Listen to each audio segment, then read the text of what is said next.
the top of the iceberg, right, is the conscious mind. And below the iceberg is the subconscious mind. Well, in order to become whole and complete and have whole and healthy relationships, we have to bring all of this up to here. It doesn't happen at once. So it happens, right, guys? Very slowly. It happens very slowly. They've been with me for years. So 90% of our traumas, our joys, everything is recorded in the subconscious mind. And where is the subconscious mind? In your body. In your body. So trauma is stored in the cells of your body. Okay.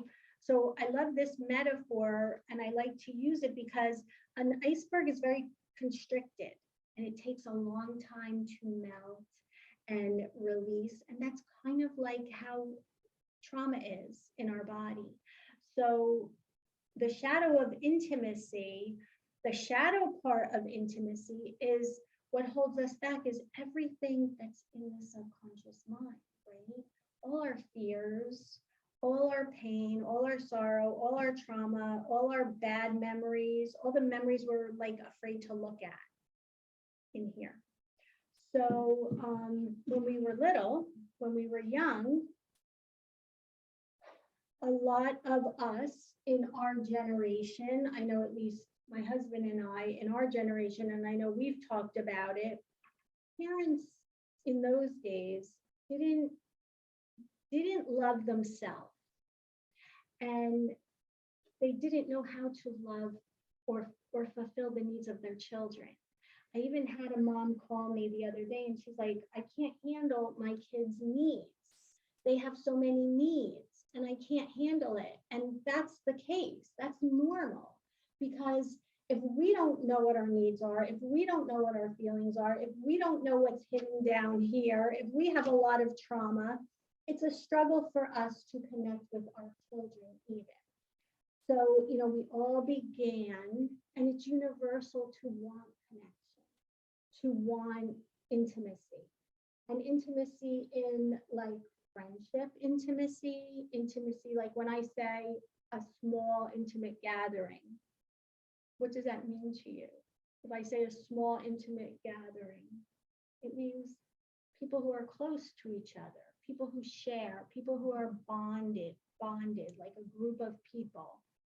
So we all began, you know, in the womb. We all began connected.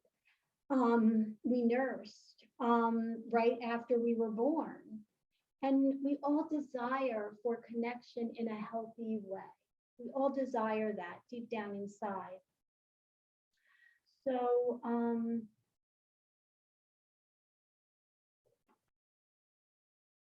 and that connection for all humans reminds us of love, right? And it's about the connection of love. Now, this connection with our caretakers, with our parents, it had to be confirmed by them, right? So tell me if you guys ever think of this. I think of this often. You know how when you first have a baby, right? Like, you know, with your grandchildren, they can do no wrong, right? They're like the most amazing thing. You're there for them. You're on top of them. You're doting with them. And then they turn 2 and all of a sudden it's like, they have to earn love, right? It's like, oh, well, you have to be very, very, very good if you want this, this, this, and this, right? I can't remember where the other day, and I heard a mom say that to her kid, like, if you're very, very, very good, then you can have, well, love became conditional. When did love become conditional, right? It did for all of us. And we grew up learning that, right?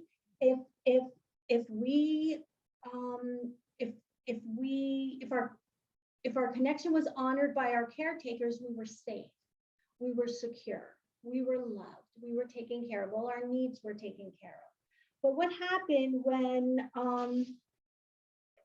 we did something that wasn't in alignment, or we behaved in a way that wasn't in alignment with how they wanted us to be, right? So the needs it became conditional. Love became conditional. We noticed as children, we had to do something to maintain that connection, that unconditional loving connection. And we learned that some things were accepted and some traits were not accepted. So this is the root of the shadow, because the shadow becomes, in the subconscious mind, the shadow becomes everything that we hid away to please our parents. And that's why this quote is here. Is this the quote here by Alice Miller? The love that I gained with such an uphill effort was not meant for me. It was meant for the me I had to create to please them. Does that make sense to anybody? Sad, right? We had to become a false personality to please our parents. And we did it. We did it. Why did we do it? Because we wanted to survive. We wanted to get our needs met. We wanted to be loved, and we didn't want to be punished. And we didn't want love to be conditional, so we did whatever they said. And we became a false personality because all of the traits that were unacceptable went in the subconscious mind. And then everything that they wanted to see became the face that we showed to the world. Is everybody following me so far? Pretty clear, right? So love became conditional. Some things were met with some traits of ours, were met with conditional love, which could be rejection, punishment, distance or withholding. And every time that happened, we learned that as well, that that's how we're going to act too. Because we learned, like, okay, well, they're acting like that. This must be the way. So we were only safe. We only felt safe and secure when we were behaving. You kind of talked about this earlier, right? We only felt safe and secure when we were behaving the way they wanted us to behave. This is all relevant for the shadow of intimacy. So just stay with me. I have to explain what the shadow is before I could get to the intimacy part, okay?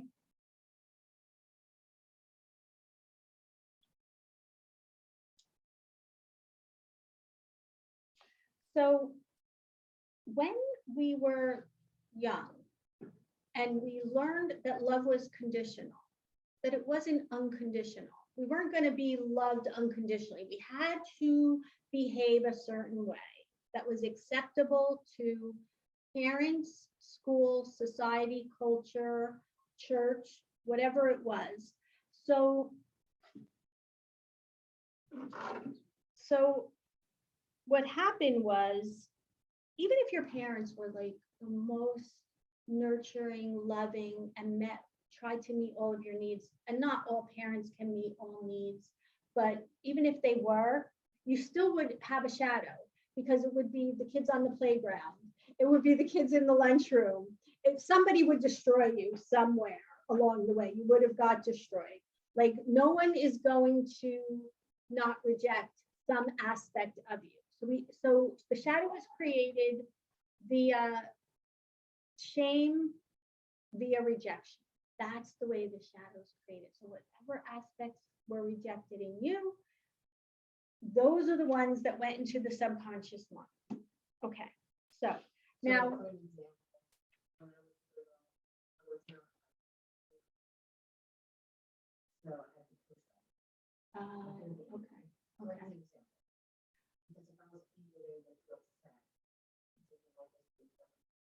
So if our parents couldn't handle our anger, so because they couldn't handle their own repressed, unexpressed anger, but it's really important for like a 2-year-old to express anger, because then it doesn't get lodged in the body. So it's really important. That's a good example. But we learn what is trust. Then how do we learn trust? So what is trust? Trust is unconditionally, I accept you for who you are safe in my eyes, and no matter what you do, you're not going to lose good graces with me because I know your heart and I know you're a good person and I'm going to give you the benefit of the doubt, right? So you're safe and secure. That's trust. Mistrust is love is conditional. I will only love you when you meet the conditions that I have set. That's mistrust. You can't trust someone if you have to meet certain criteria for them to love you. So do you see where this all stems from? It stems from childhood. Okay, any questions, guys? Just if you have any questions, just go in the chat box or you can text me. I'll check the chat box every so often. So yeah, this is the way it happened. This is how the shadow was created. Is that pretty clear to everyone? Do you understand what the shadow is? And then two, like Alyssa said, anger, if anger is down here, it's actually in your body. That's why we do the meditation to clear the chakras. We go through and clear all the chakras because energy stuck in the chakras eventually will create disease if it's not cleared out. So that's why we do this work. It goes hand in hand with energy work because any trauma, any unexpressed emotions, anger, fear, rage, whatever it is, if you were not taught to speak up for yourself, if you were not taught to stand up for yourself, right? Like in my house, we weren't taught to stand up for ourselves. We were taught to shut up and listen. There was no standing up for yourself. I did not learn that from my childhood. So it creates a splintered personality, right?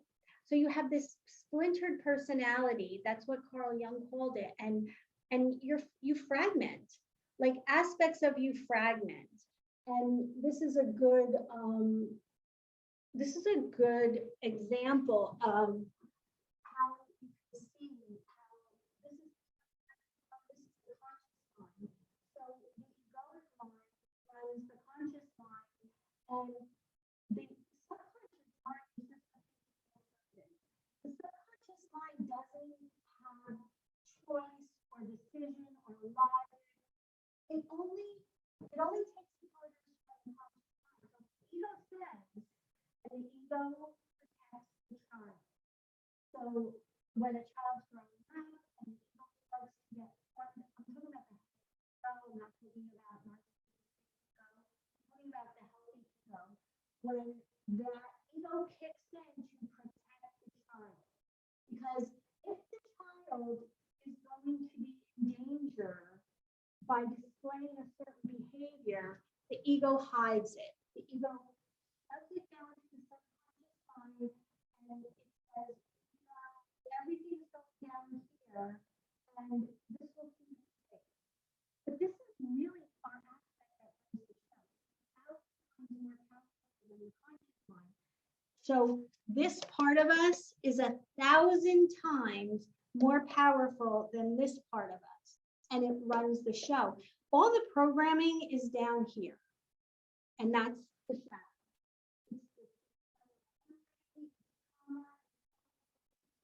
Your core beliefs about yourself, all stored in the cells of the body. Every single memory. Because if we remembered every single memory, we'd go mad. So it's got to go somewhere. Okay? So this is the aspect that runs the show. This runs the show. This runs the show here. Okay? So we got splintered. We fragmented. All of the disavowed aspects of us went into hiding, went underground. And that affects our relationships. Every single day, it affects our relationships. And we've been doing this work for a long time, and we've come a long way, and we still have a long way to go, because you're really never, ever, ever done, right, Scott?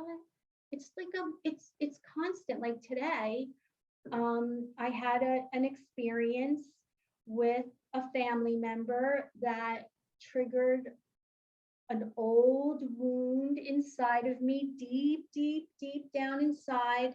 And I had to come to terms with it. I had to deal with it. I had to process it. And I had to learn from it. And I'll talk more about it as we go deeper into how we bring up the subconscious mind into the conscious mind, where we can deal with it. Because it's the only place we can deal with it. Otherwise, it's going to run the show, and you're going to keep getting triggered by the other person. So I'm going to talk a little bit about romantic relationships, because all of us here, and I don't on the screen, I don't know about Irene, because I don't really know Irene that well, but I know all of us here have a romantic relationship. So intimacy, when we come into a relationship, when we partner, right? When we get married, when we just create a partnership, whatever it is, you don't even have to get married. Robert Bly, in his little book of the shadow, talks about the long black bag we drag behind. And that long black bag is, he's talking about the subconscious mind. And each person comes to wherever you get married, each person comes into the marriage with all this past crap they're dragging behind them. But when we first meet, right, the honeymoon stage, none of this shows up. Everybody's on their best behavior, and it's really universal.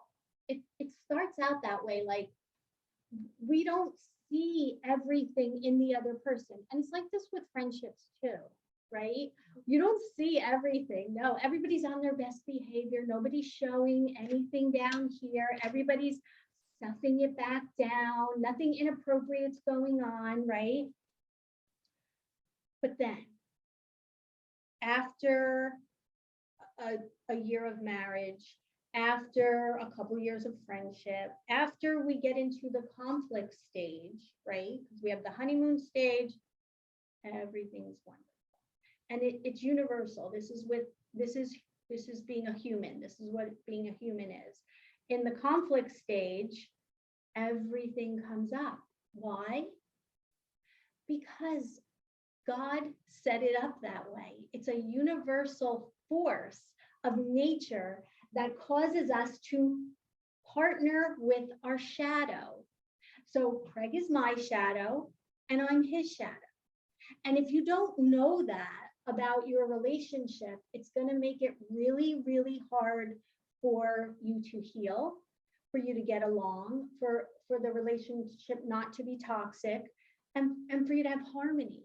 So when issues come up for us, and we've been doing this for a long, long time, we go deeper. We ask questions. And I gave you guys a lot of handouts, okay, of course, because I want you to take that home. You'll have this recording, and you can take the handouts home to help you through this. I don't know if we're gonna have time to go through all the handouts, but you have them. And I'm going to take you through the process, how to figure out what is going on and where your shadows are. So we talked about trust and mistrust, and now you kind of know we don't only hide negative aspects of ourselves, we also hide positive aspects of ourselves. So there's a light shadow and a dark shadow. For example, if you grew up in a family where everybody was an attorney and you wanted to be a musician, that would be denied. Like, no to the musician, no to the musical. You can play the piano on the side, but that's not going to be your job forever. Okay, so that would have to go into the shadow. And what goes into the shadow when you deny an aspect of yourself? What goes into the shadow? Your creativity. You lose that. So it's so important that we know the shadow balances us out, just like the universe magnetically attracts you to your other half, right? Any relationship you can think about how opposite they are. They are so opposite. This is with my friendships, it's with my my partner, even in we have two boys, one is 31 and the other one is 27. Now, if he gets triggered by the 27-year-old, he'll say to me, you got to talk to him, because he knows he can't handle, he's going to flip out.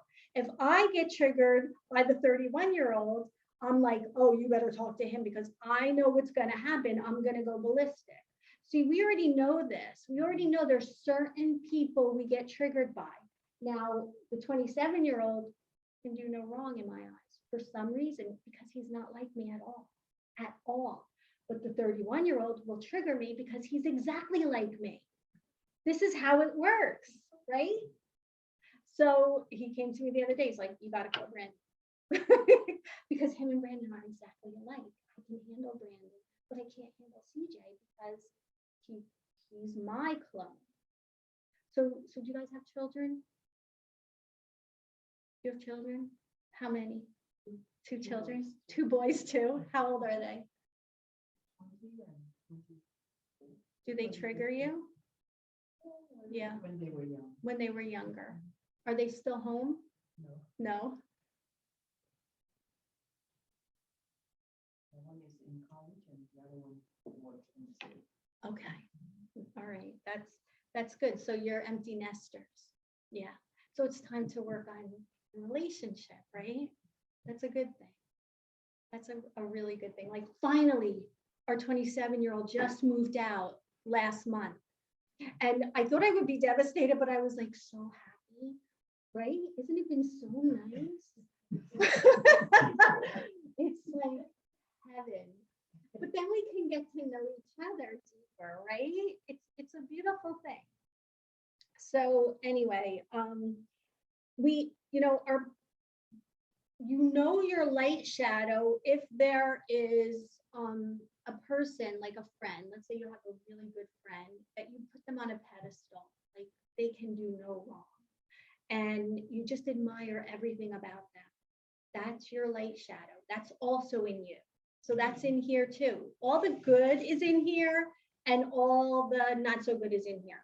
But I'm going to show you how the shadow is always valuable. There's always a kernel of value, okay? All shadows have a kernel of value. So,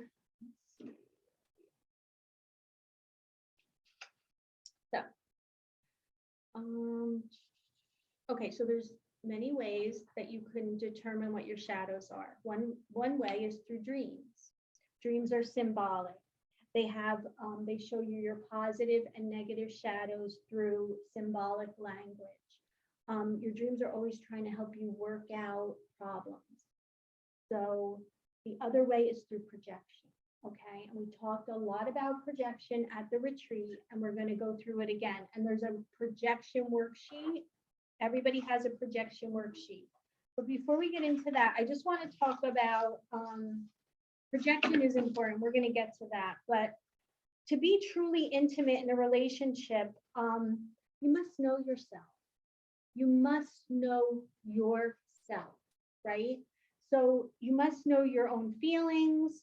You must know your own needs. You must know your desires. Many of us don't even know what we want, right?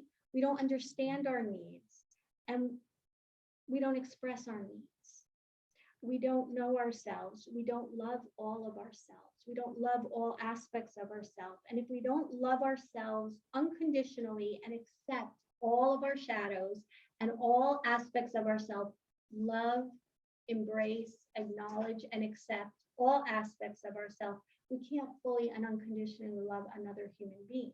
If we don't know our fears, if we don't admit our fears, we will hide them from ourselves and we will hide them from others. And it's that fear that will sabotage the relationship. So to be truly intimate in any relationship, even friendship, you have to know yourself intimately. You have to trust yourself. You have to trust yourself intimately. To truly trust someone else means there's nothing left to hide. Simply put, there's nothing left to hide. To truly trust someone, there's nothing left to hide. And not even from yourself. And not even from yourself. You must know yourself before you can trust yourself. The hiding, denying, avoiding means no trust. Okay, so our needs are very important. We have to know what our needs are. How can we tell someone else what our needs are if we don't even know what our needs are, if we're not even feeling our feelings? I was talking to Alyssa about this the other day. You know, you could be bored, lonely, watching TV, right? And then you feel like, oh, I want something. Oh, I feel like I need something. Like, I even remember my mom, like, watching TV, sitting on the couch after dinner saying, I need something. And then she would go get something to eat. But that wasn't what she needed.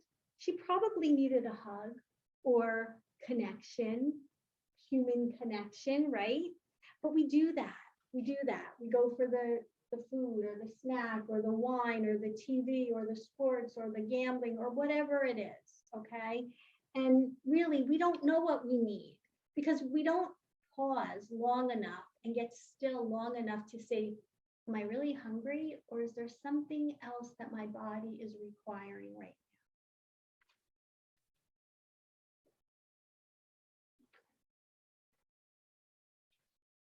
now? All right, so I want you to, does everyone have a pen? I need to get a piece of paper and a pen out because we're going to do a little exercise. I just want you to write down one person.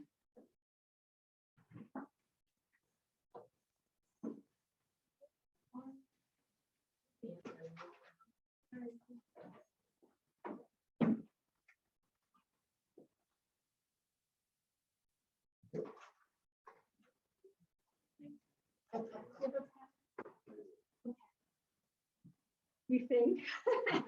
Yeah, we're going to do a little exercise. Okay. Just write down one person you have trusted in the course of your life. One or two. You can write down two people. If you have three, write down three, but at least one person that you have trusted in the course of your life. After each person's name,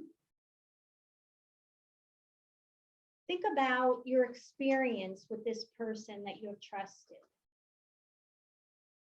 How reliable, trustful, and committed was this person to me?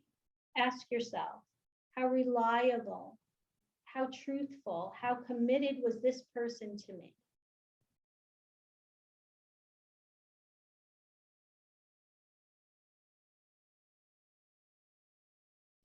And what promises did he or she make to me? And were they kept?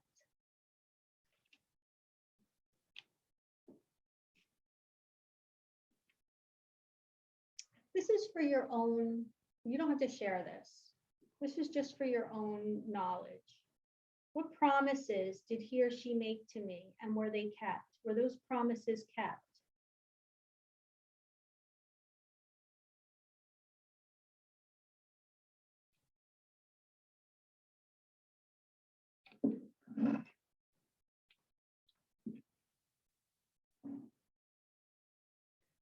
What was I expecting that arose from my own beliefs or projections rather than from an explicit agreement made between him or her and me? What was I expecting that arose from my own beliefs or projections rather than from an explicit agreement made between him or me?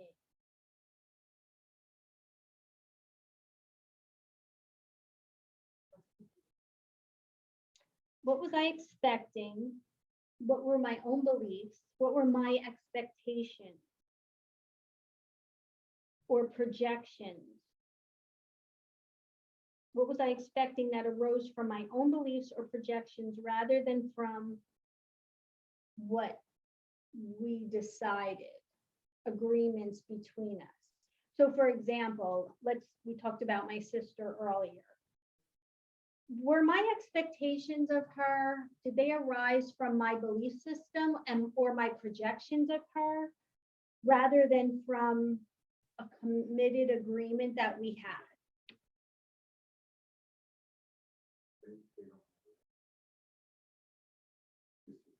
Well, I'm just using my sister as an example. So for example, what was I expecting that arose from my own beliefs? So were your expectations honored? Or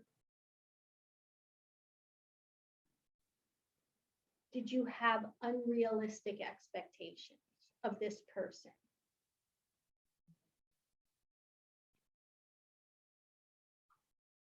And if trust was broken with this person, was this person willing to admit it? No. Sorry, just saying. And be open to rebuilding the trust between us. Did I keep trusting when it was obvious that trustworthiness would not be forthcoming? Is any of this a pattern? Did I ever fully grieve for whatever betrayals I experienced so that I could move on with my own life?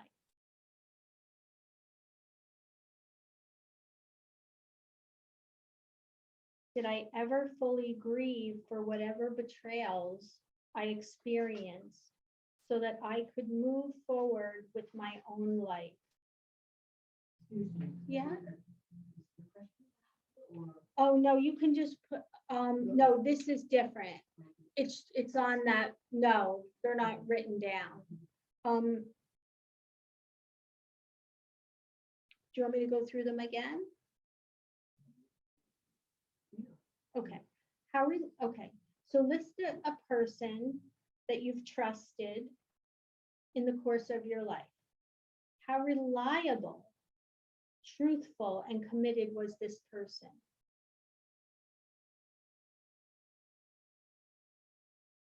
What promises did they make and were they kept?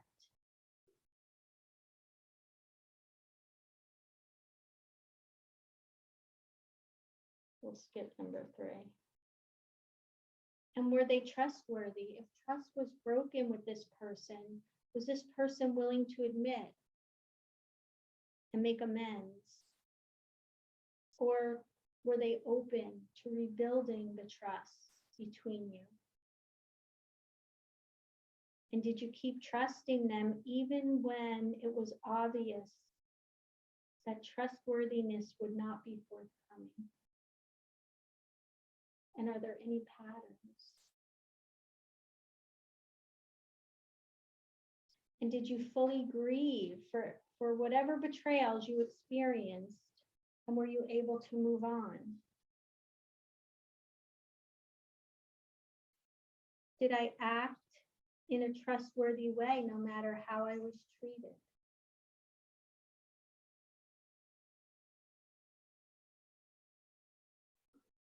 Go ahead.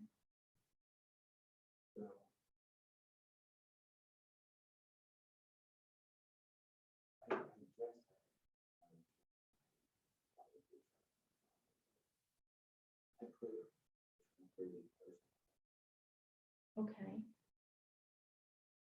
You could- Okay, so break promises. I mean, I guess, you know, he died. Well,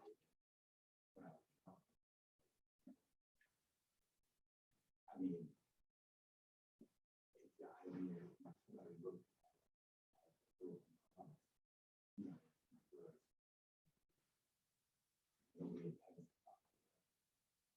So, but I did, when I was young, that's my father. Which I probably Yeah, did. why don't you do it with your All of father? that stuff, Okay, you know what I mean, when you're talking about. all right, so let's go through it with your dad.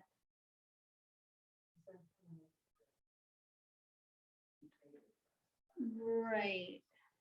So, did he keep his promises? No. No, no, it's the answer, no. Okay.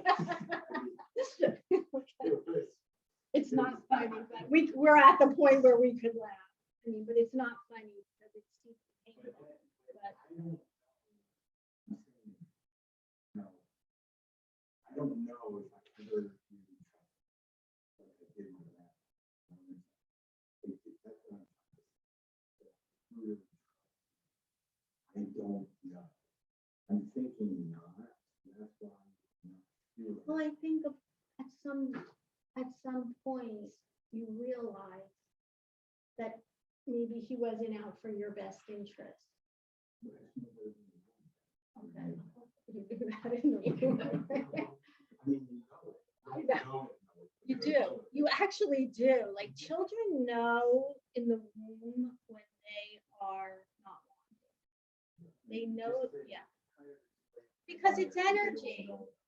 They can read energy. They know. I just want to tell them. So my mother and father, my mother got pregnant with me, he was only 7 years.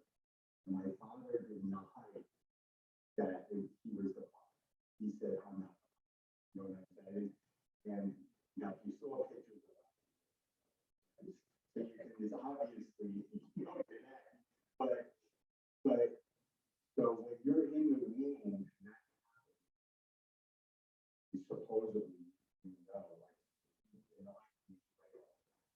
know, and you carry that throughout your life. That's one I think I never trusted because I had to know somewhere down deep that you know what I mean. That's what I'm thinking. So that's why I get what you're saying.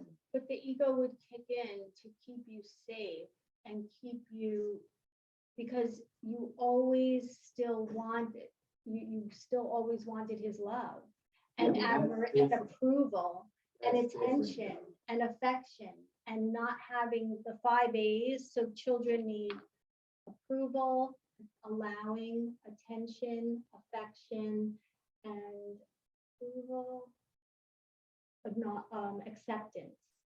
Acceptance, attention, affection, approval, it's the 5 A's.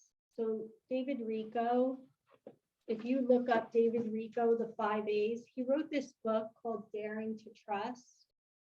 If you have trust issues, it's a really good book. I mean, I have a total trust issue right now with one family member that I'm going through that happened today.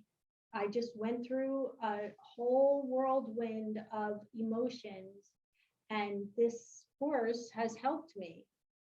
So Daring to Trust. And this book is The Drama of the Gifted Child, which has nothing to do with like gifts. It's about sensitive children. And this is the quote.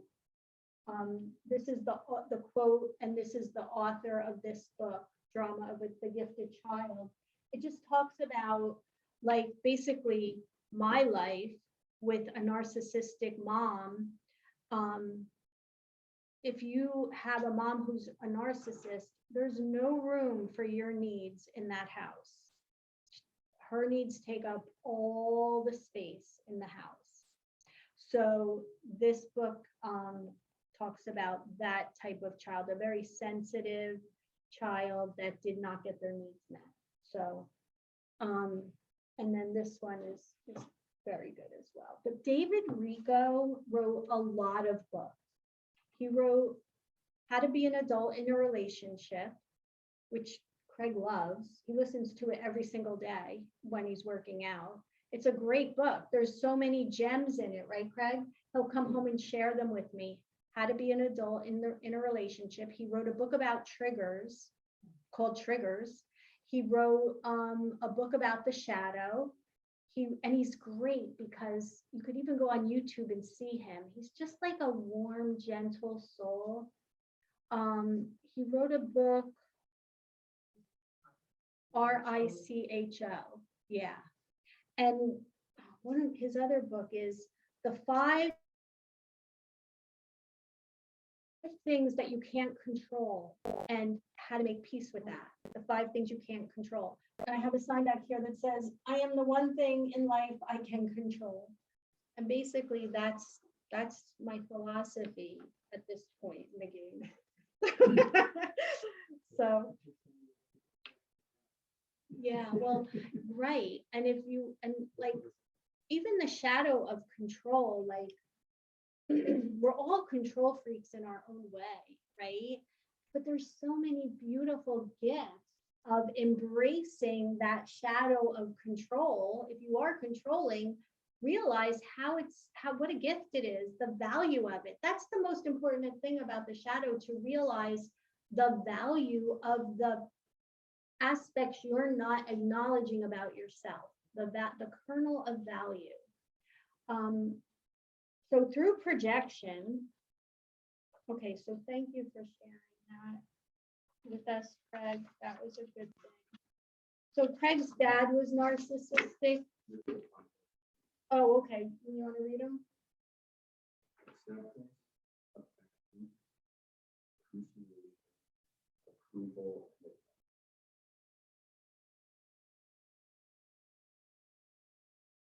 This is what children need, right? Children, do you see me? Do you hear me? Do I matter? Am I important? Now, projection is when,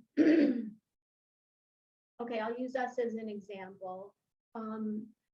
When your partner displays a trait that triggers you, it creates a reaction in you, and you become inflamed.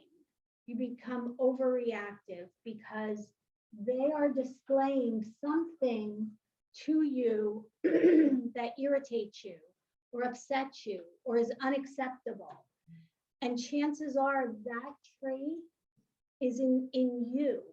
And the key to peace, the key to calm, the key to figuring out what your shadows are is, what is that trait telling me about me?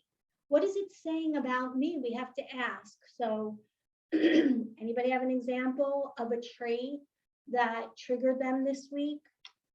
We can use controlling. Everyone has that, right? Oh, I know that's one of yours, right? So when people are very controlling, that Craig doesn't like it either. People telling him what to do. See, I have no problem people telling me what to do. When I worked for him, right? Wasn't it great? I did everything he told me. I did it and I did more and I did extra. And then I took the initiative and I did even more. But when we're home and I ask him to do something, what's it like? It's a freaking nightmare. It's like dragging. Do you ever see like a dog that doesn't want to go for a walk and you're dragging the dog? So what's that trait for me? Because it triggers me. What's that trait in you that I have to? Oh, that would be stubborn. So then I would ask, how am I stubborn? Because you want to diffuse it. So see, I can laugh about it now because we've worked through 36 years of it. We could laugh about it now because we know it's true, because sometimes I make the donkey noise and I kick my feet up because you kind of have to make a joke out of it, honestly. It's just the way it's survival, okay? So stubborn, I have to ask, so I can diffuse my anger towards him and stop pointing the finger and blame. I have to point the finger at me and say, how am I stubborn? And then find the value of that. Are you guys getting this? This is so important. Find the value of stubborn. So what's the value of stubborn? Anybody know? What's the kernel? What's the gift?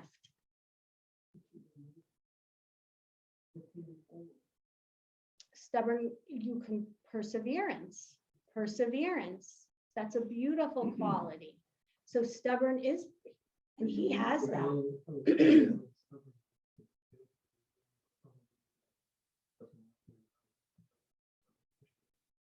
Right. So stand up for yourself, standing up for yourself, saying no. You can say, like, you need that quality. We all need that quality.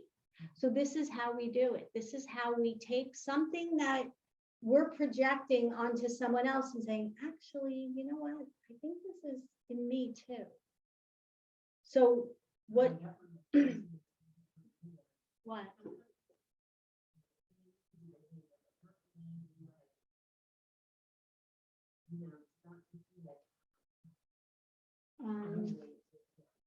Not, well, not taking the time. So that's not really lazy, right? Well,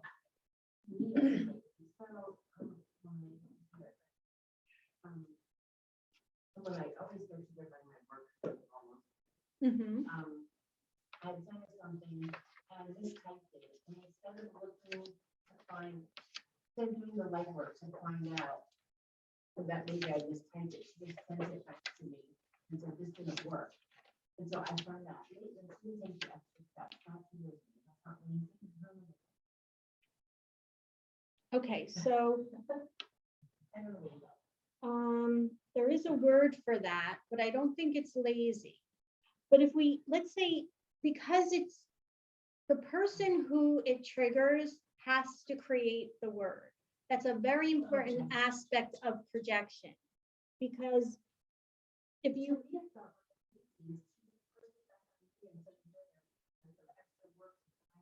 Mhm. Okay, so what's the, oh, inconsiderate?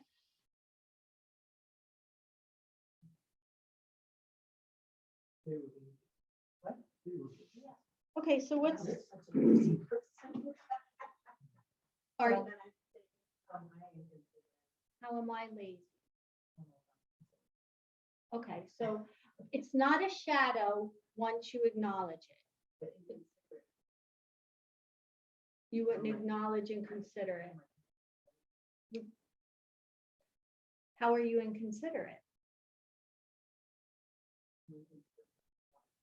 Okay, beautiful, perfect. And how are you inconsiderate to yourself?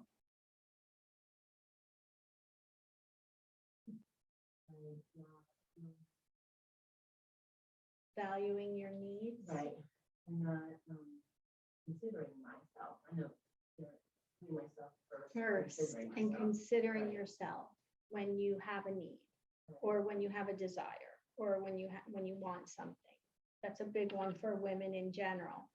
So the value, the beauty, the gift of lazy, if that is what's triggering you, we befriend that. We befriend lazy, we befriend stubborn, we befriend inconsiderate, because sometimes inconsiderate can be a gift, because you just have to consider yourself only. You can't consider anyone else. There comes times in your life when you're like, you know what, this is about me right now. So the gift of lazy is you give yourself the gift of relaxation, self-nurturing that's the gift. What's the gift of liar? The kernel, the value of being a liar.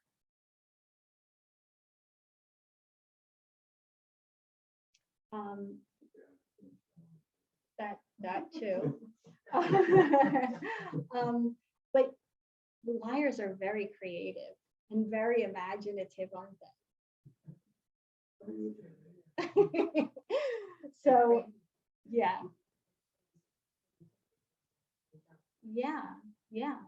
And then you have to remember your lies, because you have to stick by them. That's how I catch liars all the time, because they forget what they told me. What's the shadow? What's the value of perfectionism? I'm gonna pull out mine. Speaking of perfection. I have a question, just like, how is this playing into the relationship? Projection. So because if you can discover what your projections are of me, you can heal yourself. And then the relationship runs smoother. So you become more intimate in your relationships when you're befriending your dark side and not projecting it onto someone else. Okay, maybe I skipped me. Let's just go back a bit. Because I don't want you guys getting, Okay, so not what you're getting saying is, yeah. this stuff, like, when you're accusing somebody of the lie, okay, you're projecting your lie onto that person. Yes. Yes. So So you're projecting on that person, and so therefore, hurting the yeah. So there's no intimacy if so the intimacy is skewed, it's sabotaged by what's in the subconscious mind. Okay? There can't be trust between people if you don't know yourself and you don't trust yourself and you don't love all aspects of yourself. So those are the key points of intimacy: trust, loving yourself, knowing yourself, self-awareness. So the purpose of relationships is for them to give you your second chance to heal your childhood. That's the purpose of relationship. Relationship isn't to make you happy really and give you companionship. The purpose of relationship is to heal your old wounds. If I'm plugging into his wounds and triggering him, that's showing him I'm doing him this great favor, upsetting him, because then he gets to see where his wounds are. When he's tapping into my wounds, he's doing me a great favor. In a sense, we're using each other to heal. And that's all relationship. And that's what relationship is for. So I just want to clarify that and go into it a little bit more. Kristen has a question. Can you repeat the questions being asked in the room? We can't hear. Yes, I will. Absolutely. So to fully be intimate in a relationship, it requires safety. And if each person knows that we're working on ourselves, we're both working equally on ourselves. The reason we're together was divinely guided. You're my shadow, I'm your shadow. You're my mirror, I'm your mirror. Let's just do the work. Let's do the work. There's no arguing. There's no argument here. The intimacy can take place if, like with us even, right?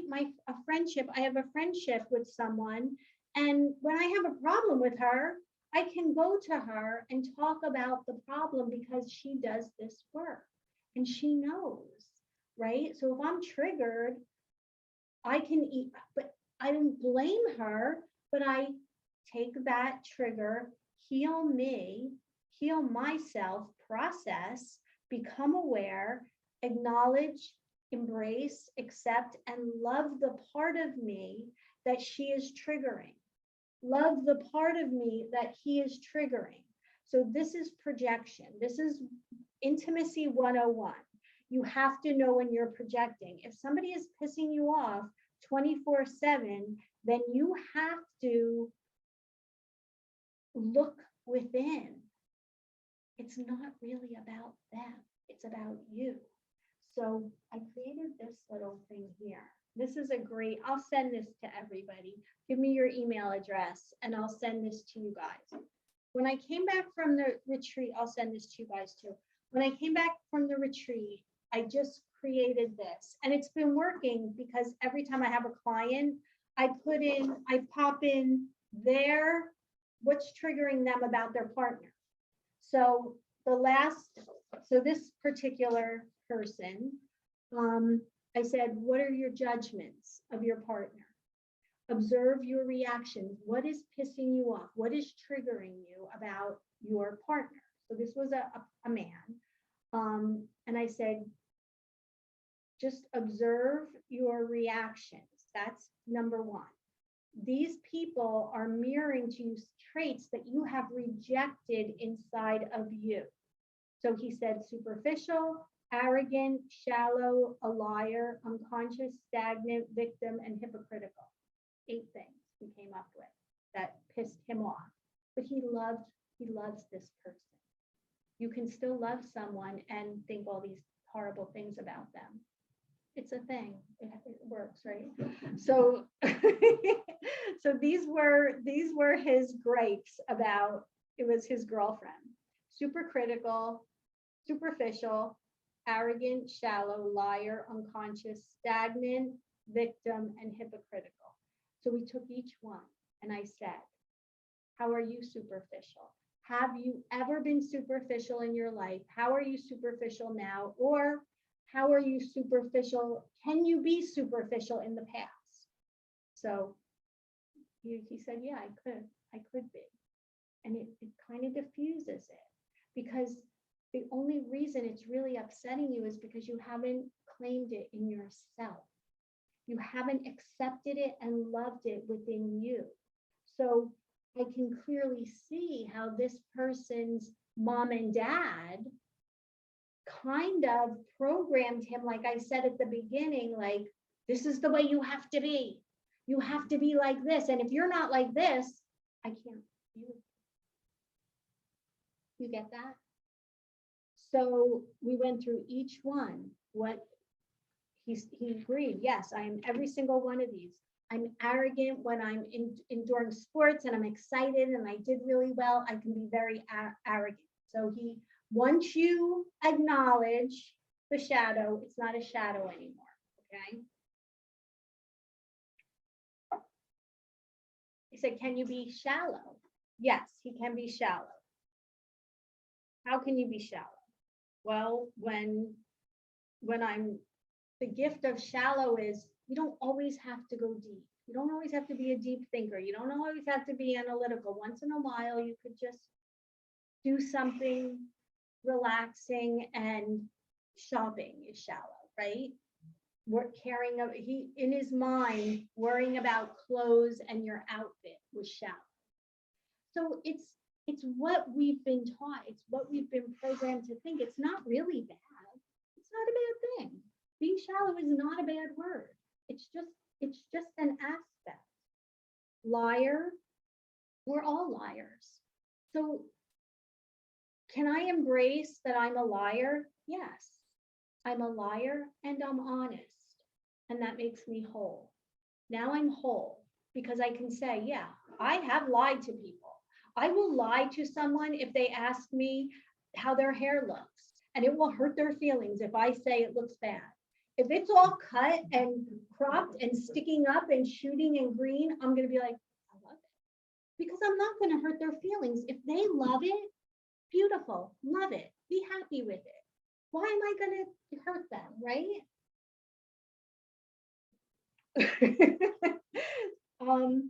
Am I unconscious? Yes. Have I been unconscious in the past? Yes. I told my children, I was not conscious when I raised you. I'm embracing the fact that I am capable of unconsciousness. I don't know everything. I am not completely conscious. I still have a lot of shit down here. Yes. So I'm unconscious and I'm conscious. And that creates wholeness. When I'm whole, he's not plugging into my wounds, right? The only time you'll project your stuff onto someone else is when you're not claiming it for yourself. Then it doesn't bother you. Once you embrace that part of you, it won't bother you in the other person, right?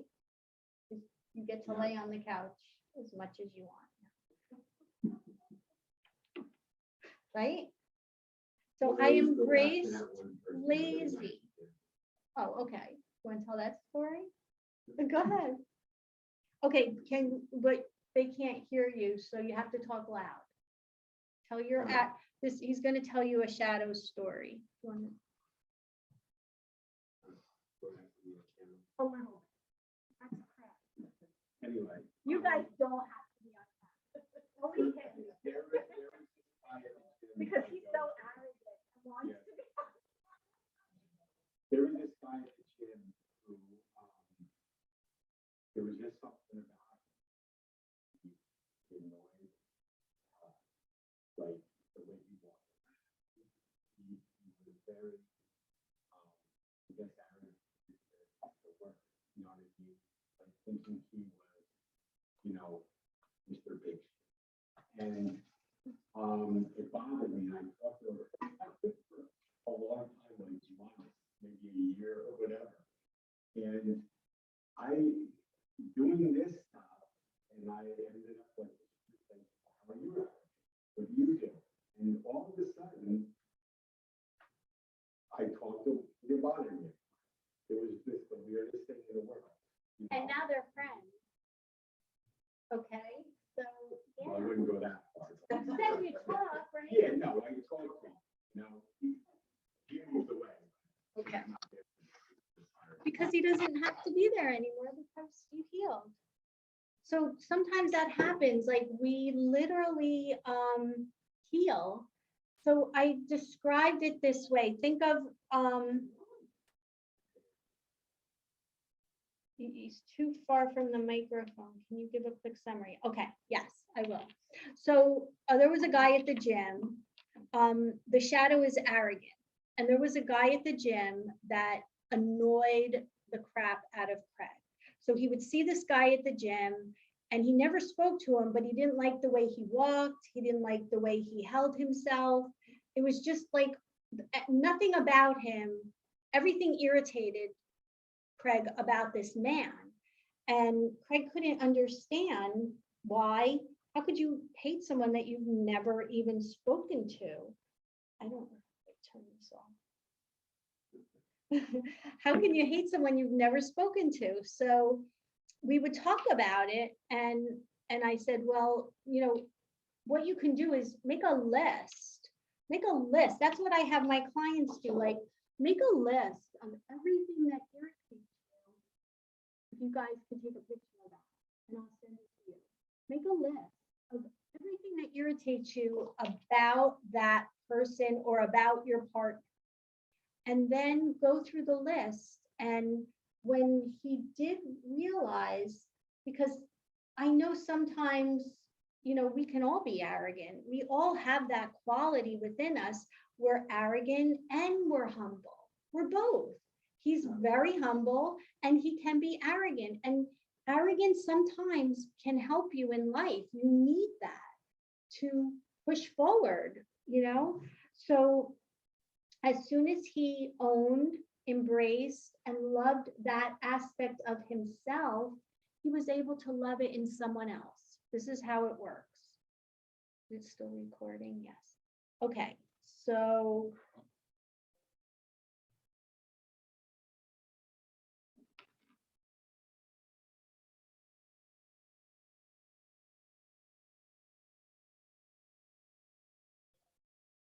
perfect, thank you.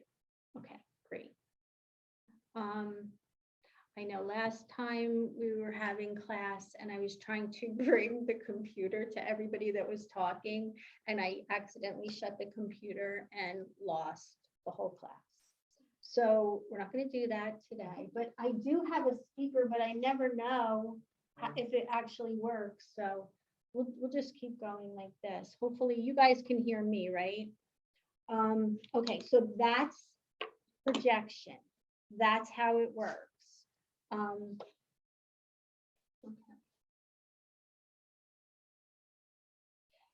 Also, okay, but you have to be safe enough with the person that you can talk about this. You have to be safe and secure. Like, we already know we are safe enough to discuss it. Would you be safe enough to discuss it with your partner? Probably. Okay, she's saying no. Would you be safe enough? Would you feel safe enough to discuss it with your partner? No, no. Would you guys be safe enough with each other and secure enough to discuss it with each other? Okay, good. So a few more classes, that's all. Okay, we're gonna do an exercise, and this is, like I said, now the other thing with intimacy is shame will get in the way of a true intimate relationship. So remember I said the shadow is created rejection via shame. So something in you was rejected because you were humiliated or shamed out of that aspect. That's why does this make sense? That's why the aspect went underground, because you were shamed about it. Like liar would be a good example for me, because my father always said, I hate liars. I hate liars. So before I embraced liar, my kids would want me to call them out of school when they weren't sick. And I couldn't even do that. I couldn't lie. I couldn't even lie. I hadn't embraced it because my father hated liars. And I was petrified to lie, right? So he would have to call them out sick when they weren't sick. When they were sick, I could call them. I could call them out, but I couldn't just because in my brain I was programmed not to lie. I had to embrace liar. I'm honest and I'm a liar. I'm both. I'm everything. We're everything. God created every trait, every aspect, every characteristic, and we have the seeds of every single thing within us. Every single one. So to be whole and complete, to bring up all the subconscious mind, we have to embrace everything. Okay, so people will ask me, well, I'm not a murderer, right? Are you a murderer? No. If somebody was ready to hurt your granddaughter, could you be a murderer? If somebody had a knife to your granddaughter's neck, yeah, you could be a murderer, right? So we're everything. We're everything. If my children were starving, I could be a thief. I would steal food for them, right? So we got to put things in perspective. We have the capability to be everything, right? Okay, exercise. Okay, so I want you to write this down. It's not on your worksheet. What have I been afraid to let others see in me? What have I been afraid to allow others to see in me? And I don't mean past wrongs. I'm not talking about things you've done in the past. It's not about that. It's about, I wrote mine down. So here are mine. What I've been afraid to let others see in me: vulnerability, inadequacies, weakness, lack of self-worth. These are the things I'm talking about. Those were mine. Write down, what have I been afraid to let others see in me?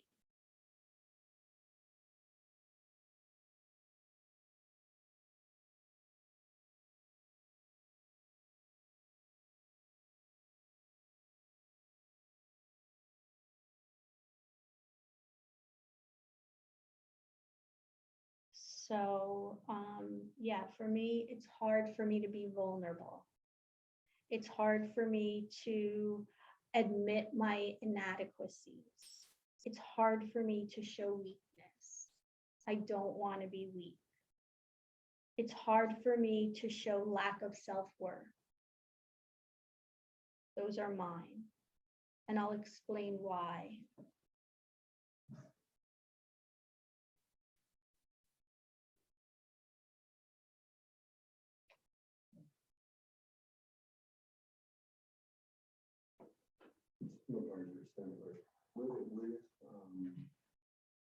Is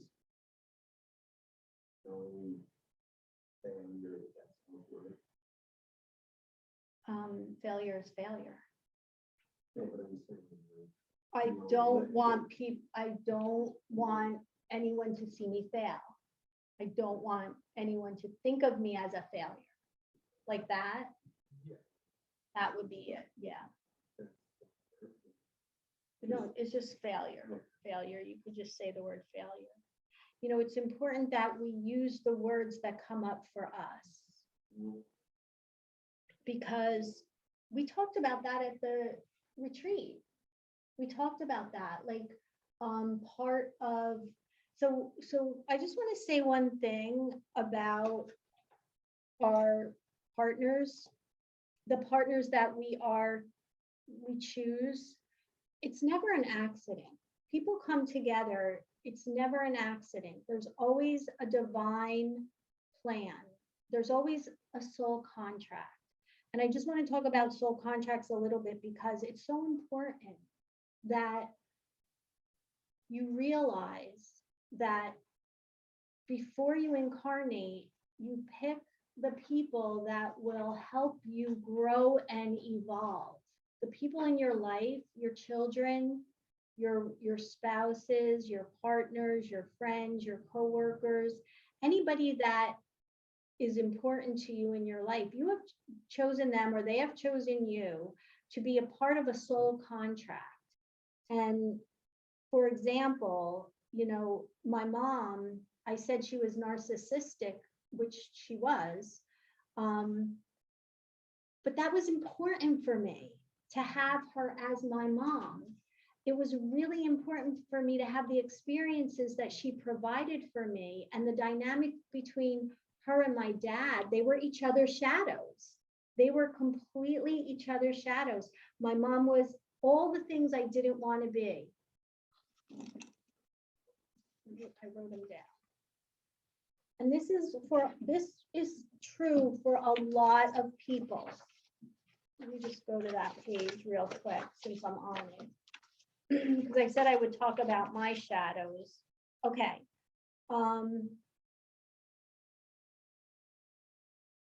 Mom was in my child mind. Okay, you have to remember this. It's in my child mind. Weak, pathetic, incapable, incompetent, needy.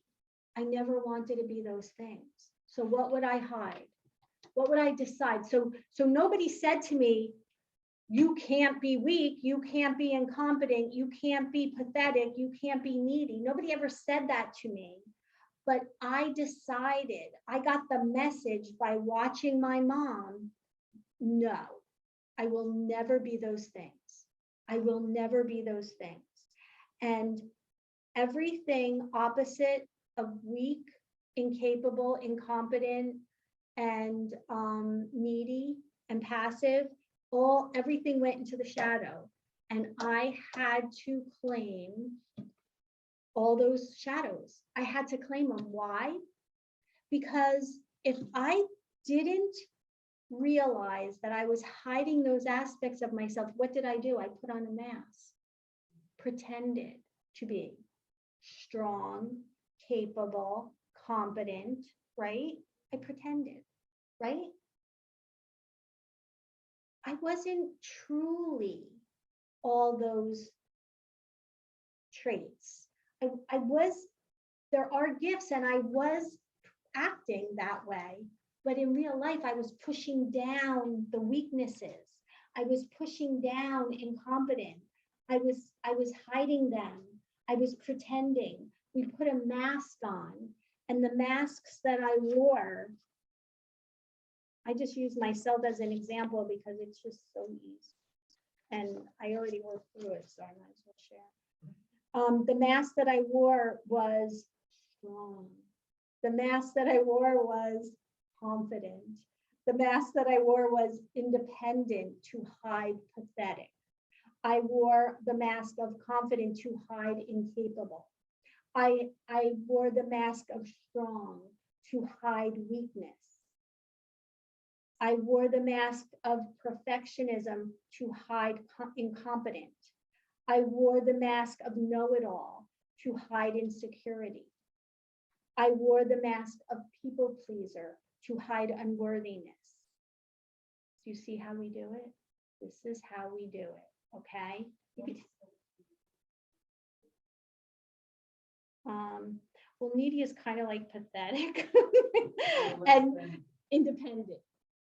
Independent. So what's the gift of um,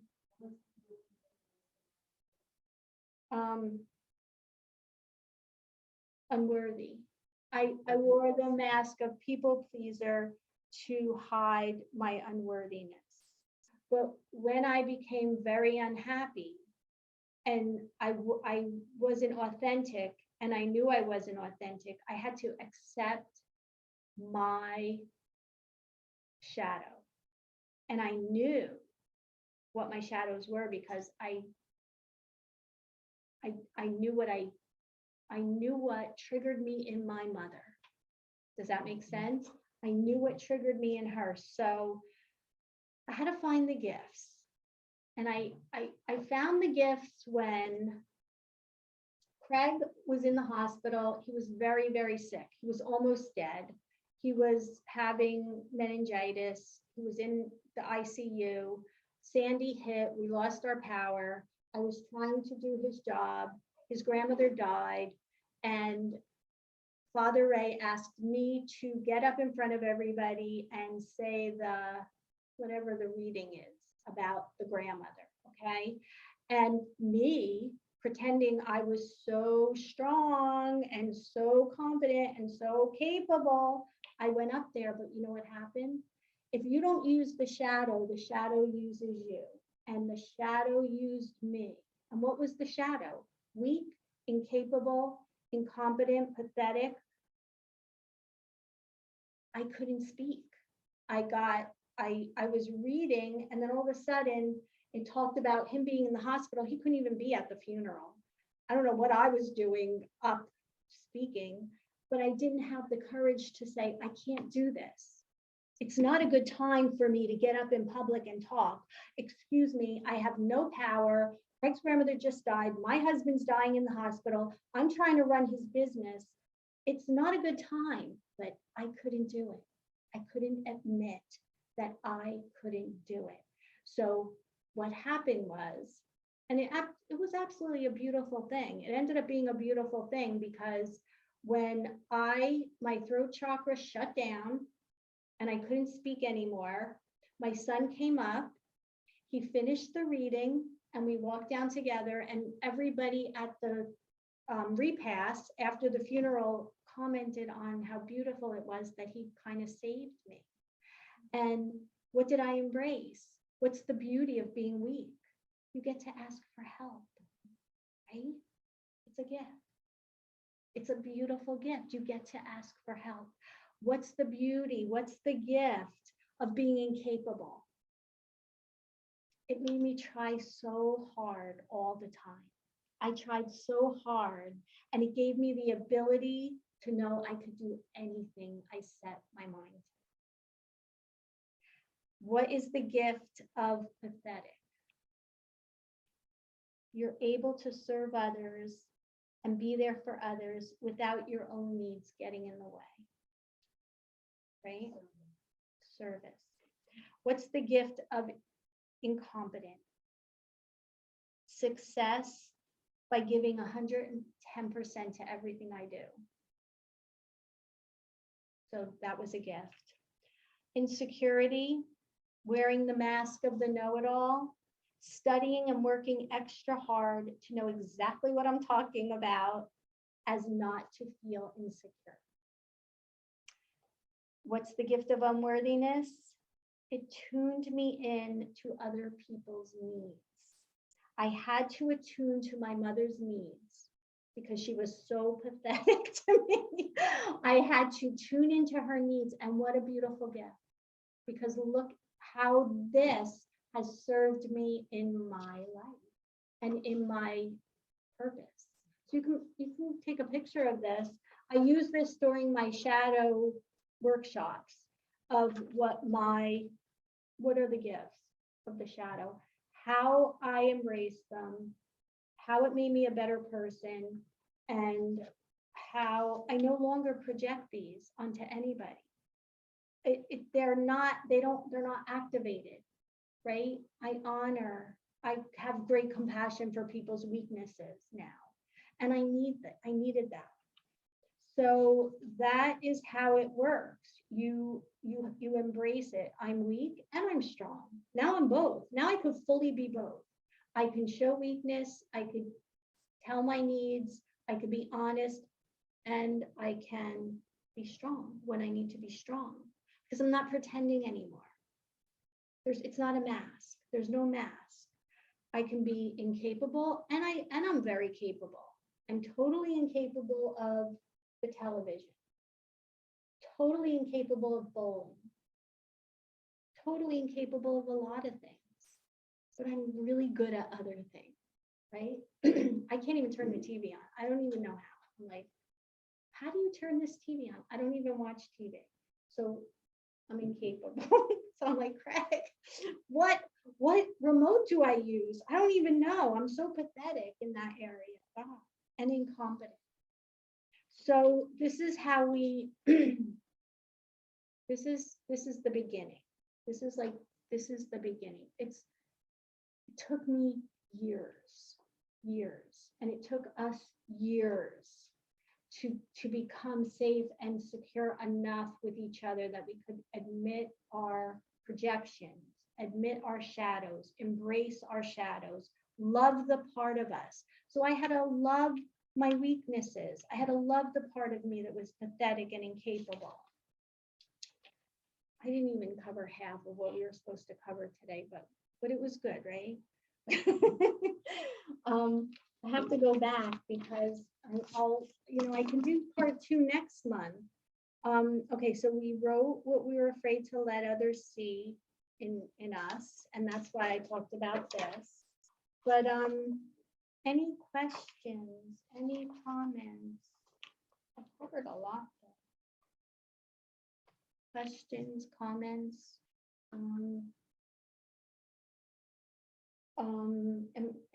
Are you understanding what I'm saying, do you think? Are you getting what keeps us separate? If we are separate, if we are split, if we are fragmented, your relationship will also be fragmented, right?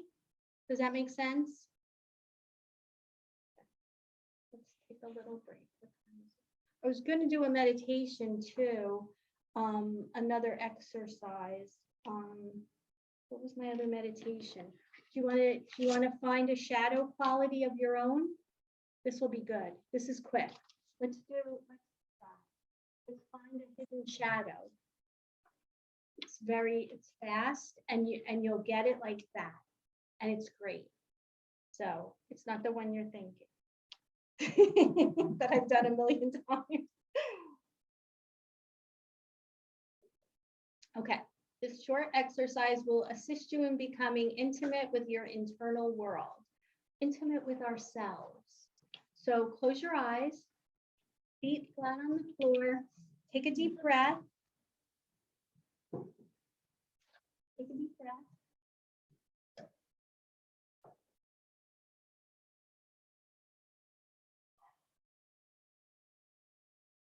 The shadow is a trick. We may often think it's one thing, but quite often it could be another. So allow the answer to come up, to bubble up from within you during this exercise. I want you to relax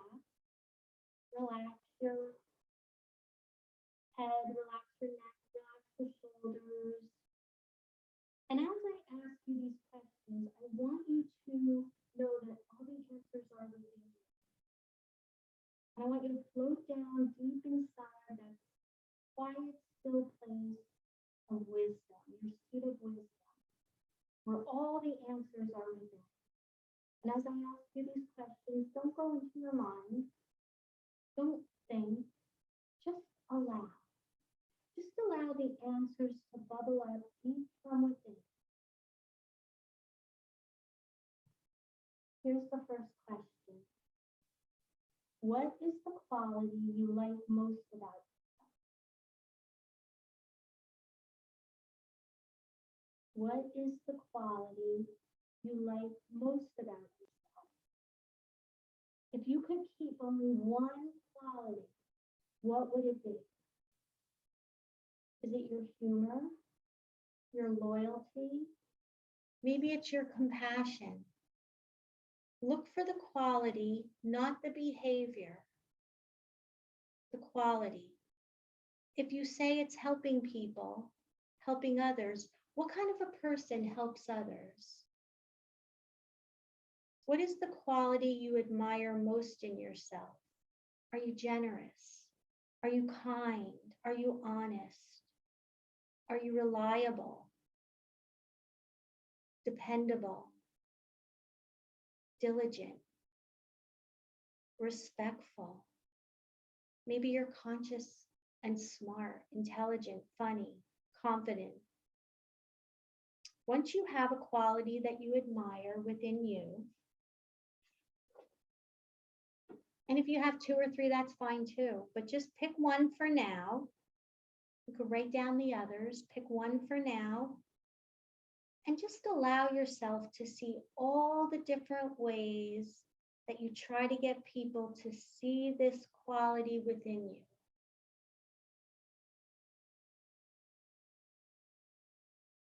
Allow yourself to see all the ways you try to get other people to see this quality within you.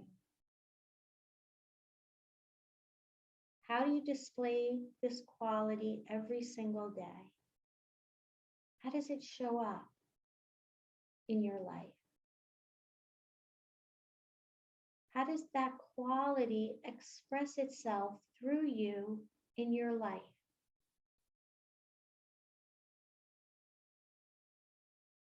How have you been complimented on that quality in the past? And what friends do you have that have that quality? Take a deep breath.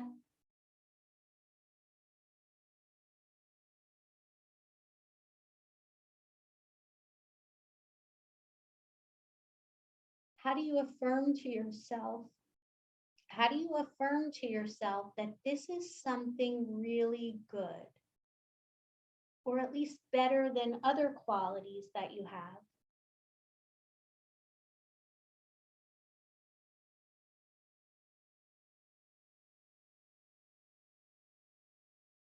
Now I want you to figure out what is the negative opposite of that quality that you love about yourself.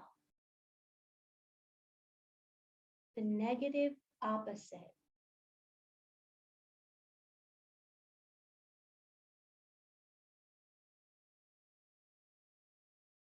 How do you feel about that opposite quality?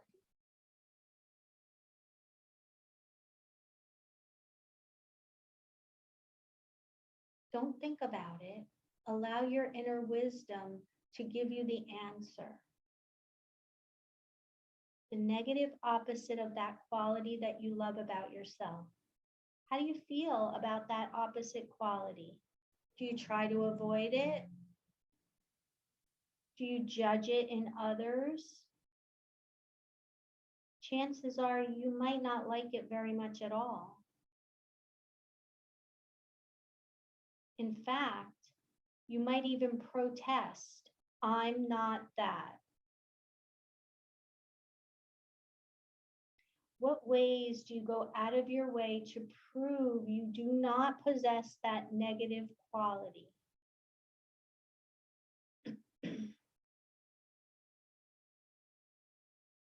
If you feel nauseous, then just breathe into it. It means you're right on top of a shadow. Look around in your life and see if you can see where you have attracted people with that quality. Where do you notice that quality in other people? Just breathe. The gifts are here.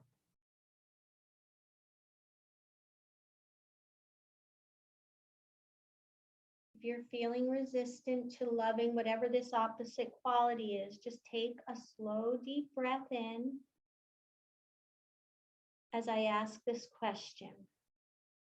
Where, how, and in whom do you see that quality?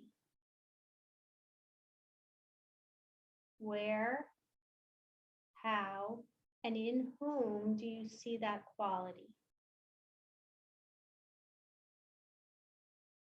And if you are courageous, where, how, and when have you displayed that quality in the past? Where in the past have you been like that? And if you can't remember a time in the past that you have been that quality, think about how you could be that quality in the future, or how someone else would be able to see that quality in you presently.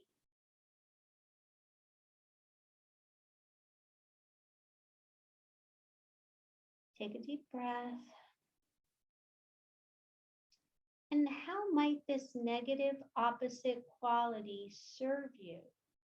If there was some way it might serve you in the future? Or has it served you in the past?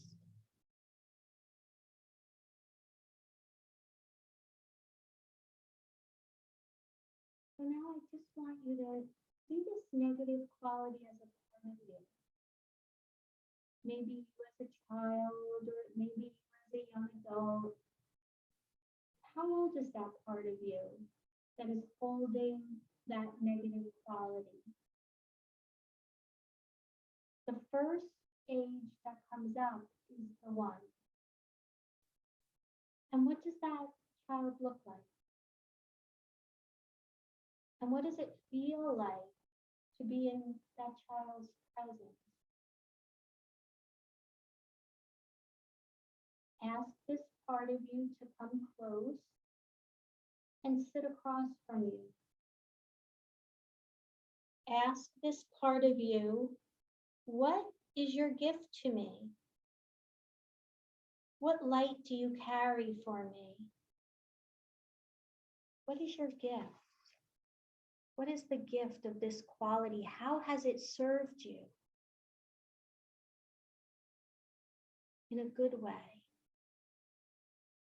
And what lesson do you hold that could potentially change the course of my life? What lesson do you hold that could potentially change or shift my inner awareness about myself? If this quality comes bearing gifts, what would it be? What is the lesson? And how could it serve you in reaching your greatest potential?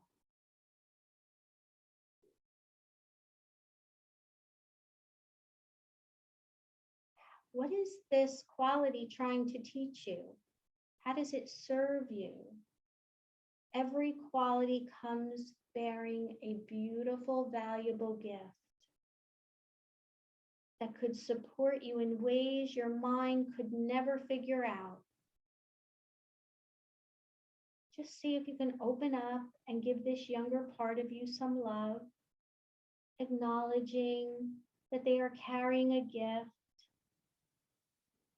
that you have not been able to receive, a gift that you've not been able to acknowledge yet.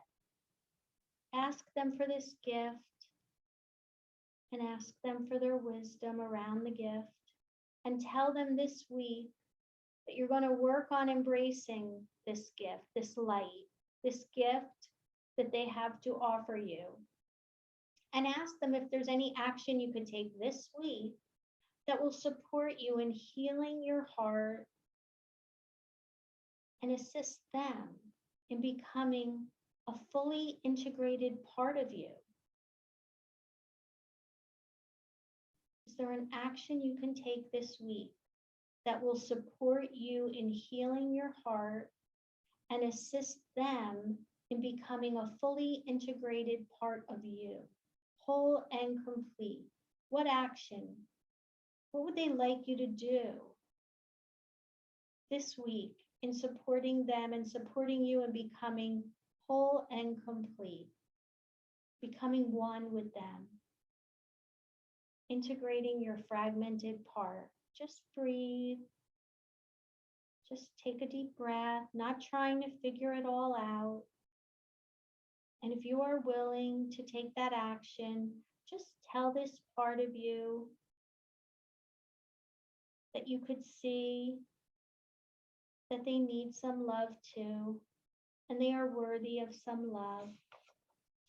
And just imagine that they are getting small enough to fit into the palm of your hand. And now place them in your heart, putting your hand over your heart, breathing in, that it's safe to reclaim and love all aspects of yourself. And when you are ready, just take your hand away, take a deep breath, and really acknowledge yourself for doing this process and for being willing and for being truly compassionate with yourself.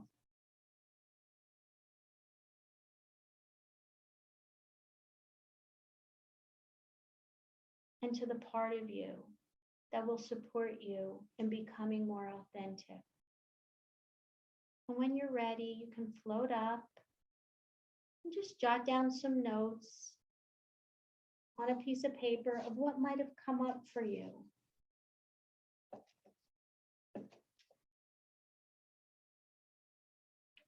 Wiggle your fingers and your toes and allow yourself to come back into the room.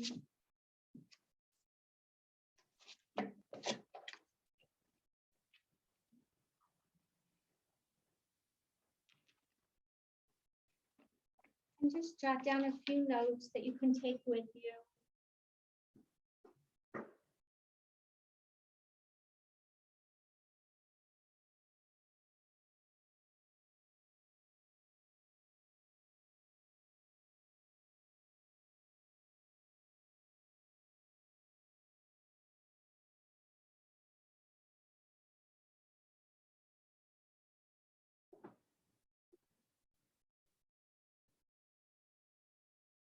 So what did you think of that exercise? Was that different or have I done that before with you? Okay. So what was your quality that you love about yourself? Anybody want to share? The opposite?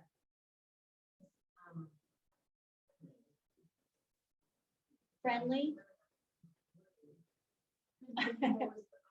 Okay, so what kind of a person is friendly?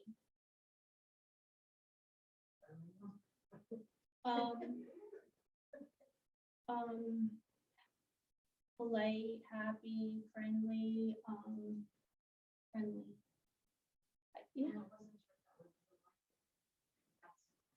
So Alyssa got friendly as the thing she loves most about herself.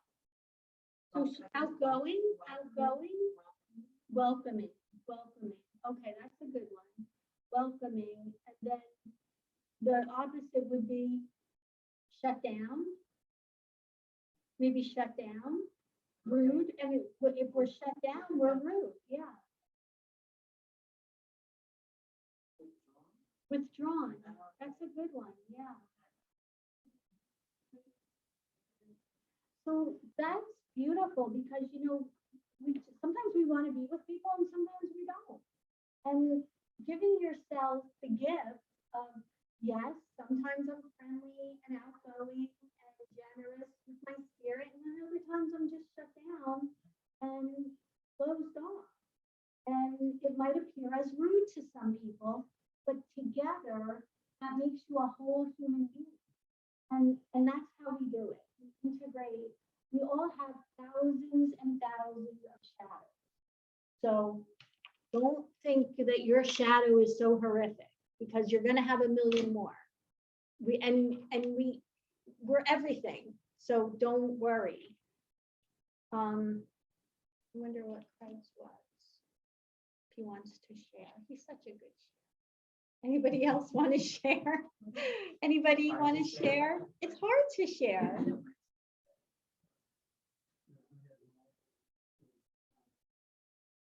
see how to explain it.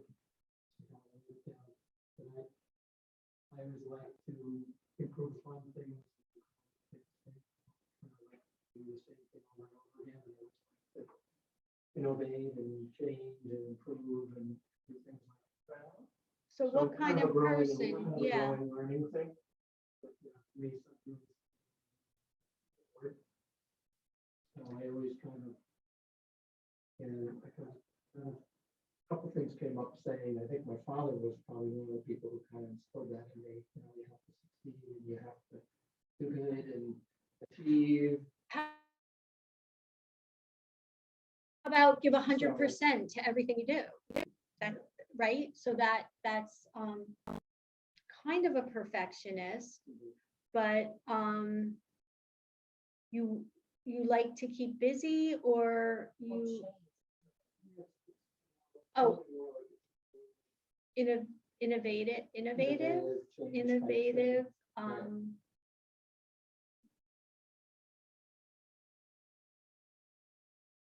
So I guess going the other way. okay. Would be someone who's okay with the status quo. Stagnant. Just, okay, well, do Yeah. things, hang out and just, Relax. you know, not do Oh, wow. Okay. Stagnant. Mhm. Stagnant. Right. Okay. So what's the gift of stagnant? well,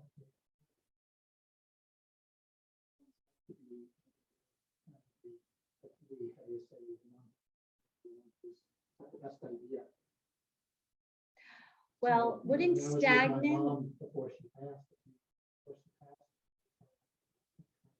ideas of things that weren't right. And you could tell her 5 times, no, that's not the way it is. And she would get, you know, she would still, you know, so that she, her mind was aging. So there was a point where, you know, eventually I had to just say something once to her. And after that, you know, I kind of let it go and say, you know, you don't have to know the whole big picture on things. It's okay, you know, it's okay for her to believe what she's going to believe. okay. You know, All right. because otherwise, you know, it wouldn't understand.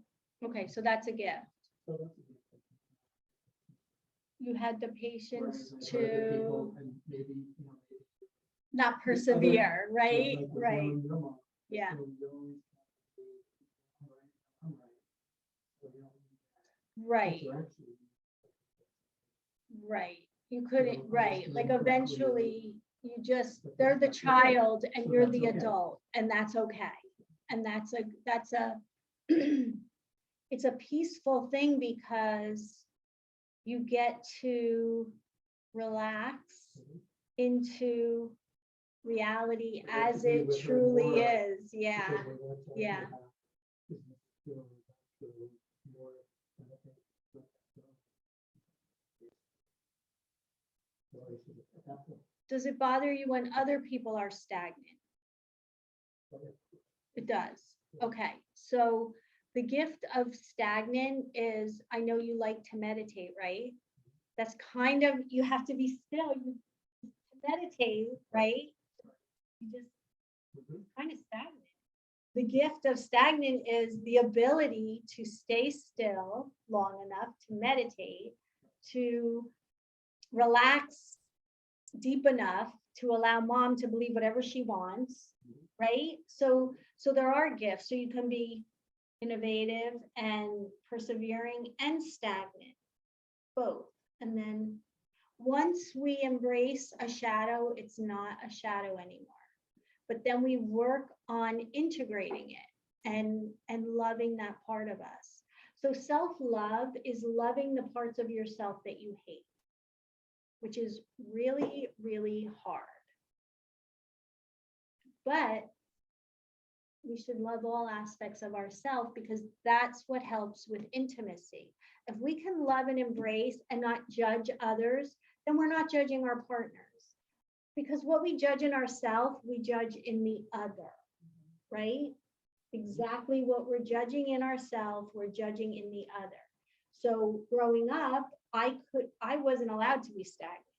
There was no, and Maureen said this too. She's like, if your parents saw you not moving, they would give you something to do. So you would be, then you'd have to, it's like a program, you were programmed. My mother came home one day from work and I didn't empty the dishwasher. And she said, why didn't you empty the dishwasher? And I said, well, you didn't tell me to. And that's how I learned about initiative. That you don't have to be told what to do. You see something needs to be done, you do it. That program went into my brain.